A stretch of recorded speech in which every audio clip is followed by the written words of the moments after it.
The story begins in Miami, where a seasoned but strained narcotics task force operates under constant pressure. Lieutenant Dane Dumars has spent most of his career trying to hold the unit together after years of violence, political interference, and internal investigations.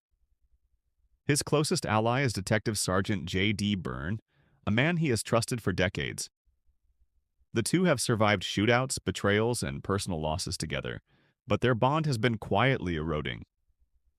The unit is still haunted by the death of their former commander, a woman killed during a botched operation that was never fully explained, and whose case remains a silent wound inside the team. The department is under scrutiny. Federal agencies are circling, waiting for an excuse to step in and take control. Funding is threatened, morale is low, and every mistake could be the one that ends the unit for good. When a confidential informant tips them off about a low-level stash house connected to a major drug cartel, it seems like a routine operation, almost beneath their level. Still, they take it, hoping for a clean win to regain credibility. The house is abandoned, quiet, and unsettling. As they search room by room, they find no drugs, no suspects, and no weapons. Just when it seems like a dead end, one of the officers notices irregularities in the walls. Behind layers of drywall and insulation, they uncover stacks of cash, tightly wrapped, hidden with extreme care. The amount is staggering, far more than expected, clearly cartel money and likely unregistered. This is not a simple stash. It's a reserve fund, possibly meant for bribes, emergency operations, or escape routes. The discovery immediately creates tension. Protocol demands that the money be reported and logged, but everyone in the room understands what this money represents. It could be the biggest seizure of their careers. It could save the unit, it could also destroy them. Before they can even decide what to do, word begins to spread. Someone leaks the discovery. The cartel becomes aware that their money has been found. At the same time, federal agents start making inquiries, asking pointed questions, signaling that they may soon intervene. The task force realizes they are trapped between two predators, each waiting for a mistake.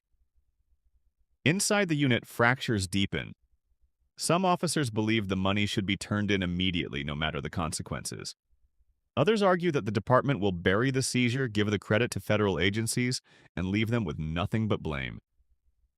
Quietly, a few begin to wonder if taking a portion of the money could change their lives forever.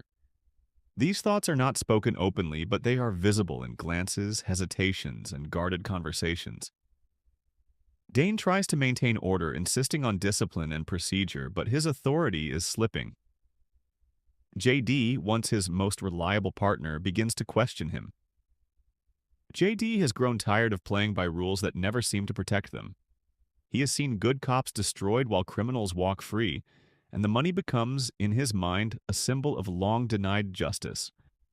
Their arguments grow sharper, more personal, dredging up years of resentment and unspoken accusations. As night falls, the unit decides to move the money to a secure location temporarily, buying time to decide their next step. This choice proves disastrous. On the way, they are ambushed. Cartel gunmen attack with military precision, confirming that the leak was real and that time has run out. A violent shootout erupts, leaving civilians endangered and one officer seriously wounded. The message is clear: the cartel wants its money back, and it is willing to kill everyone involved to get it. The surviving officers retreat to a fortified building, barricading themselves inside with the cash. Phones ring constantly. Federal agents demanding updates, superiors asking questions, anonymous threats warning them that help is not coming. Paranoia takes hold. Every sound feels like betrayal. Every decision feels irreversible. As the standoff continues, cracks turn into open conflict. Evidence emerges that one of the officers has been secretly communicating with an outside party. Accusations fly, trust collapses. Dane interrogates his own team, crossing lines he once swore never to cross. JD openly challenges him, accusing him of clinging to ideals that no longer exist. The truth finally comes out. One of the officers planned to steal the money and disappear, using the chaos as cover. This revelation triggers a violent confrontation inside the building. A gun is fired. Blood is spilled. The team is now fighting itself as much as the enemies outside. In the chaos, cartel forces launch a final assault. Explosions rock the building. Bullets tear through walls. The remaining officers fight desperately, not as heroes, but as exhausted people pushed beyond their limits. Dane is wounded but continues to command, refusing to abandon anyone. JD saves his life during the firefight, despite everything that has happened between them. When the shooting finally stops, sirens fill the air, federal agents swarm the area. The cartel attackers are dead or fleeing. The building is destroyed. The money is recovered. Officially, the operation is declared a success, but nothing feels victorious. In the aftermath, investigations begin immediately. Careers are scrutinized. Statements are taken. The internal betrayal is quietly covered up to protect the department's image. The public never learns how close the task force came to total collapse. Dane survives, but knows his time is over. He has lost faith in the system he tried to uphold and in himself. JD faces a different reckoning. He realizes that the money, which once seemed like salvation, nearly cost him his life and his last remaining friendship.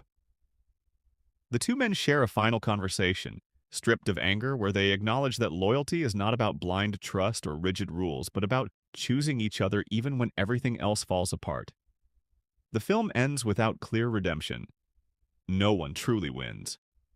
The system continues, damaged but intact.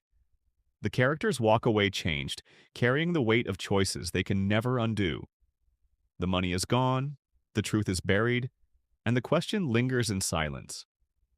If placed in the same situation, would anyone really choose differently?